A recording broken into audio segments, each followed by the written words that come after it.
welcome to this week's Orange Reading Group. We're reading Saving Stolen Treasure by Eve Tonkin, illustrated by Merrill Rainey. Our paired read, our second story, is Miguel's Amazing Shyness Cure. You can see here that our story is going to be realistic fiction, just like our other stories we've been reading. Remember, the fiction part means that it is a made-up story, it's fake. But the realistic part means that it could happen in real life. This might mean that you have characters, settings, or events that seem like they could happen in everyday real life. This book has 3 chapters. Chapter 1, Stolen Treasure is on the Rocks.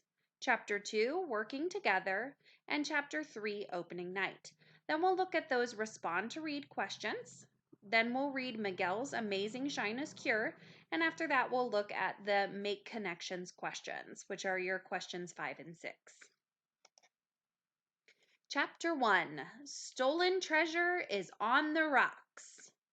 It was Friday afternoon, and play practice wasn't going well. Ms. Anderson was feeling completely worn out. Kids whirled around the room, and ideas sprang up like daisies. Oh, like daisies? But no one could agree on which ones to use. Listen, everyone, Miss Anderson said. We only have 2 weeks until our performance. Some kids were still talking and shouting to express their ideas. King Chris, stop arguing with Queen Chelsea. Sam, please stop making that monkey noise. You are not going to be the monkey in the play. Finally, some quiet fell over the room, and Ms. Anderson took a breath and continued.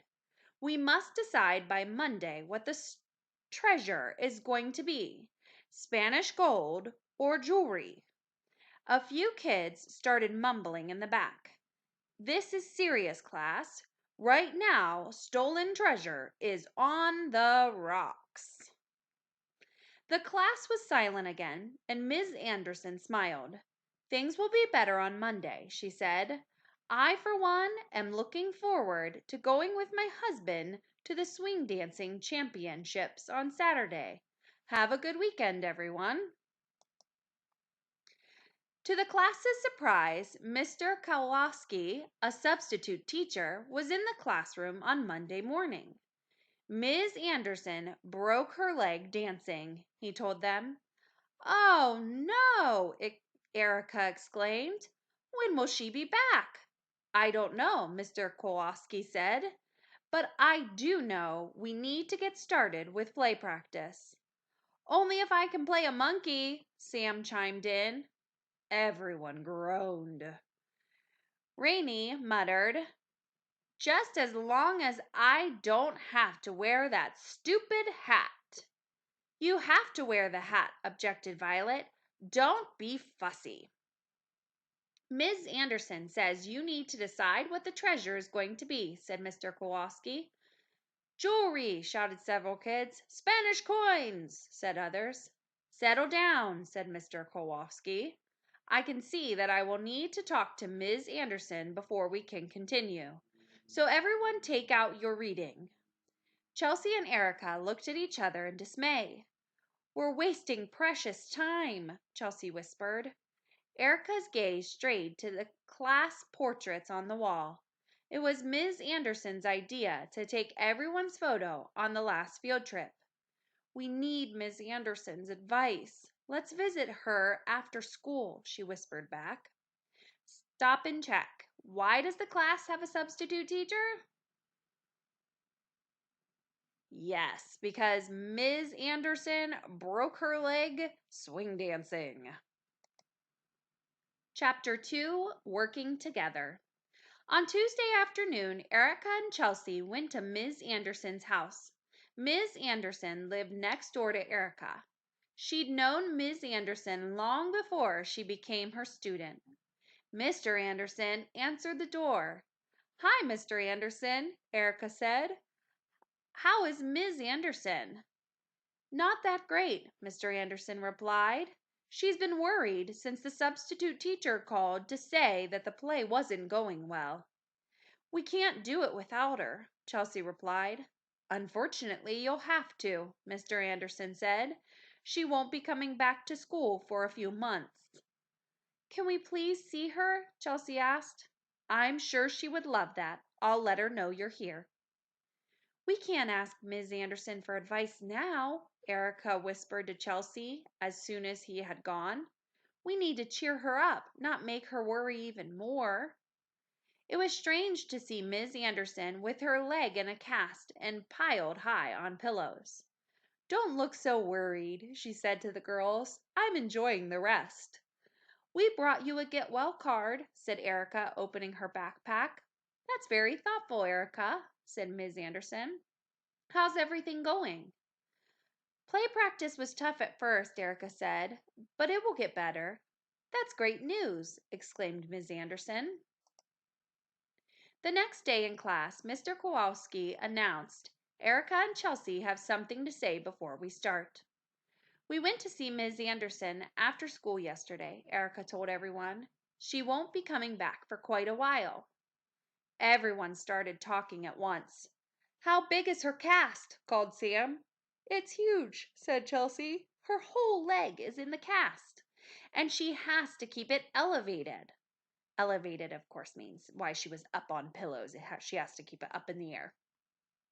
That must be uncomfortable, said Violet. What about the play? Asked Michael. Are we still going to do it? That's what we need to talk about, said Erica firmly. She continued, Ms. Anderson really cares about us doing a good job with the play. She's worried that we won't be able to pull it off without her. No wonder with all our arguing and stuff, said Michael. Exactly, said Erica. We've got to cooperate and start listening to one another. We owe it to Ms. Anderson to make this play awesome. Who agrees with Erica? Michael asked, looking around. Everyone's hand was raised. Great, said Erica. It's unanimous.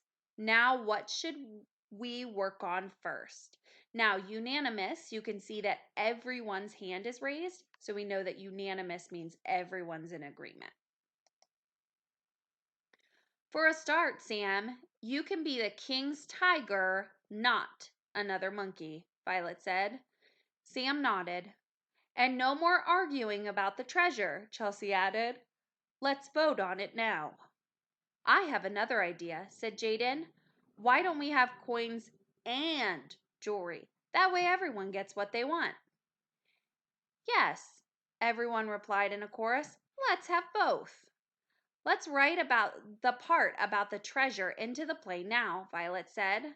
Then the writing will be finished. That's a good idea, Mr. Kowalski replied. You guys are on a roll now. Stop and check. Why did the two girls take over running the class play?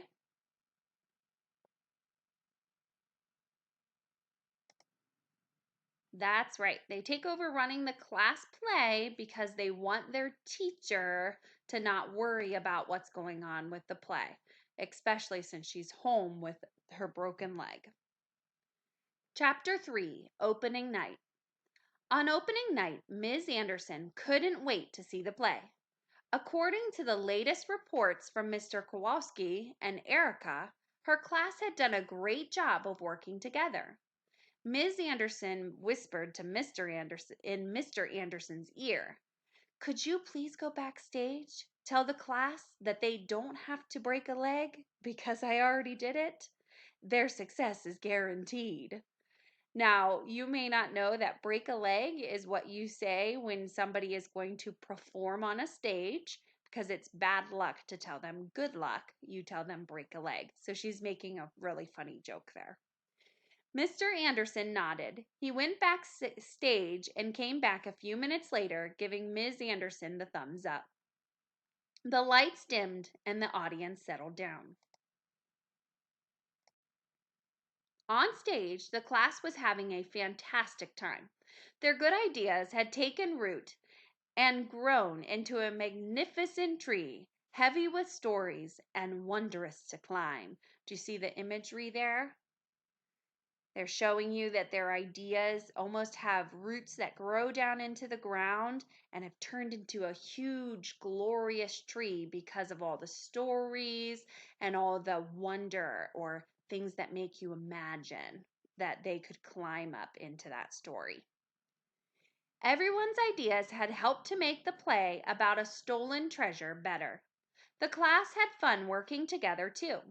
King Chris and Queen Chelsea stopped fighting. Erica helped Sam get ready for his role as a tiger. Best of all, the stolen treasure of Spanish gold and jewelry worked perfectly.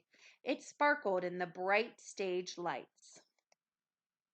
Suddenly, the play was over, and it was time to join hands on stage and take a bow. The audience members leaped to their feet, clapping, stomping, and cheering.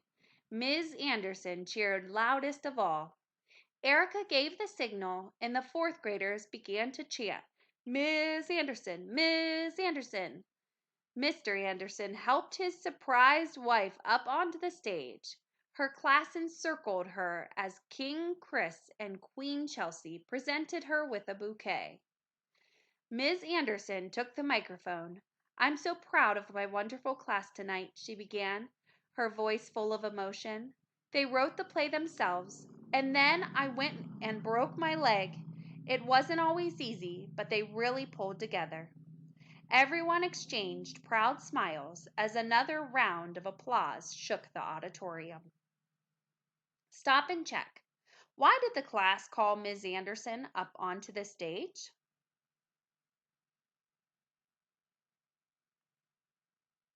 Yeah, I think that they called her up on the stage because they wanted to show her what a difference that she had made for them, how much they really cared about them. You might have another idea based on another detail from the story.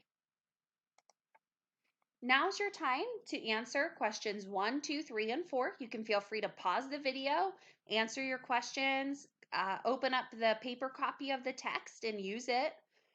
Question 1 says, how is saving stolen treasure an example of realistic fiction?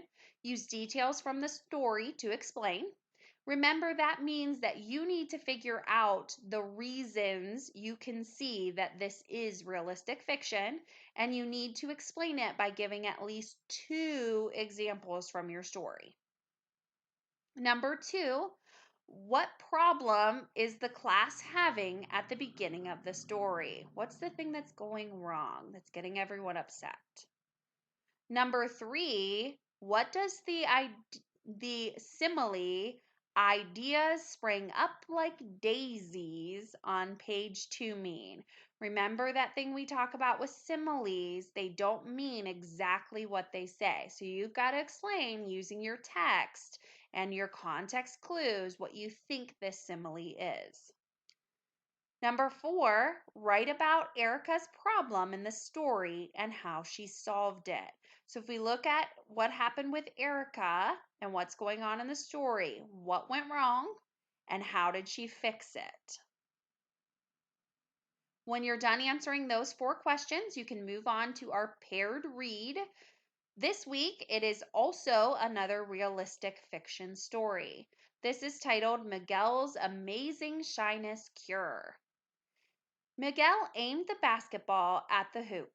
Hey, Miguel, Cody called. Your sister's here again. Jade was standing at the side of the basketball court looking small and sad. Do you see her?